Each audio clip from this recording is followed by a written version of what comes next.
Bonjour YouTube. Bon, je voulais vous faire une petite vidéo pour vous expliquer deux, trois trucs. Donc voici une Nexus 7 32 Go en version Wi-Fi. Alors c'est simplement pour vous faire voir. Bon, moi j'avais routé à l'époque cette tablette et j'avais acheté sur Amazon ce soi-disant câble qui marchait bien et qui n'a jamais fonctionné chez moi. Alors je ne sais pas si vous voyez à peu près la tête qu'il a. Voilà. Celui-ci, lorsque je le mets dessus en USB host, donc j'ai dû router d'abord la tablette. Après, une fois que la tablette est routée, on installe un petit logiciel. Et normalement, je devrais avoir quelque chose qui s'affiche. Donc ce quelque chose, ça s'affiche avec ce logiciel qui s'appelle StickMouse. StickMouse. Voilà. Quand on appuie dessus, on est censé avoir quelque chose qui s'affiche. Donc là, ça ne s'affiche pas. Et quand je retire celui-ci, que je mets celui-ci que j'ai acheté sur Amazon au prix de 3,45 €, voilà, je le mets là. Hop, là, j'insère une clé USB en 32 Go. Et là, tout de suite, on voit que c'est affiché. Vous voyez, là, c'est affiché. Alors, si par exemple, je vais sur un logiciel euh, qui gère comment ça s'appelle, les, euh, les stockages, là, on descend tout en bas et on voit USB Storage que j'ai mis dans mes favoris. Donc là, il met un peu de temps parce que c'est quand même une 32 Go avec beaucoup de choses. Et sur l'autre, quoi, celle-ci est formatée en NTFS. Alors j'ai l'impression qu'en NTFS, il met un peu plus de temps que celle qui est formatée pour mon MacBook Pro en 32 Go. C'est du 32 Go, mais elle est en FAT32. Voilà. Donc, vous voyez, là, ça met quand même pas mal de temps. C'est un peu bizarre des fois. Voilà. Là, on voit la playlist. On peut par exemple aller sur des DivX. On peut appeler un DivX et le lire. Je peux essayer, je sais pas moi, une bêtise, hein. C'est que des DivX, je signale pour essai. Voilà. Voilà. Le DivX est là-dessus. Là, j'éteins. Je fais ça. Je retire. Et pour vous faire voir aussi, alors déjà, pour faire voir sur Amazon, le produit, c'est celui-ci. C'est pas évident. Voilà. Qui m'a été envoyé par une société qui se trouve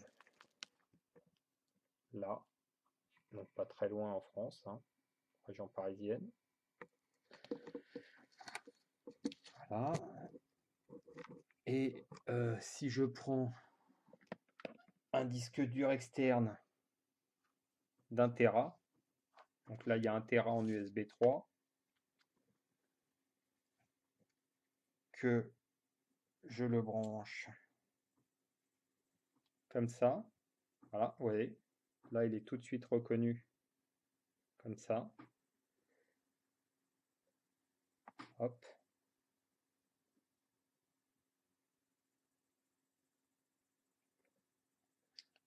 Et là, si je vais sur USB directement, donc là, il check les 1 Tera et il va me proposer tout ce que je peux avoir sur mon disque dur. Alors, je vous dis, des fois, ça prend plus ou moins de temps, mais c'est vrai que si vous avez énormément de choses stockées comme moi avec beaucoup de répertoire, ça peut prendre beaucoup de temps.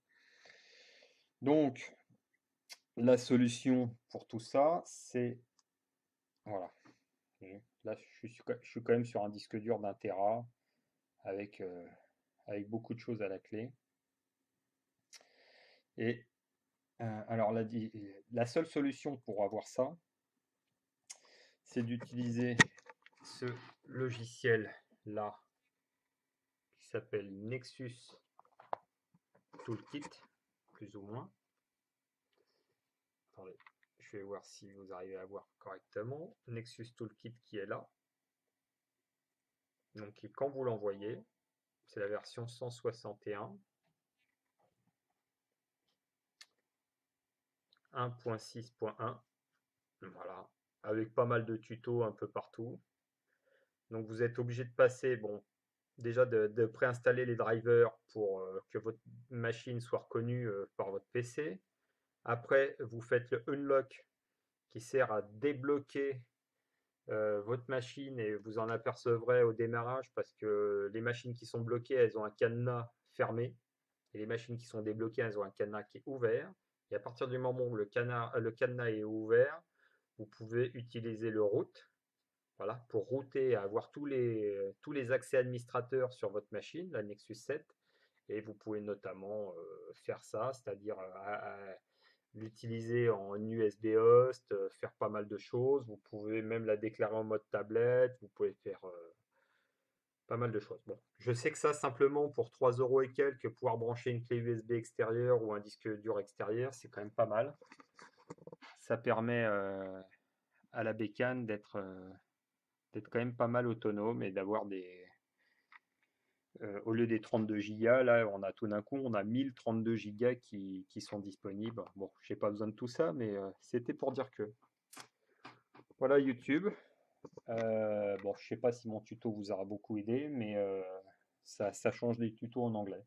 Voilà, donc une simple Nexus 7 avec 2-3 bidouilles sur Internet et vous avez accès à un disque dur extérieur d'1 Tera ou à des différentes clés USB en NTFS, en FAT32. Et par contre, faites attention, moi j'avais commandé celui-ci à l'époque et il n'a jamais fonctionné. Voilà. Bon, il était aussi à 3 et quelques euros, donc ça coûtait pas cher. Vous avez vu sur Amazon nous commander la version qui fonctionne bien. Allez, bonne journée YouTube. C'était Fred, alias Trust93.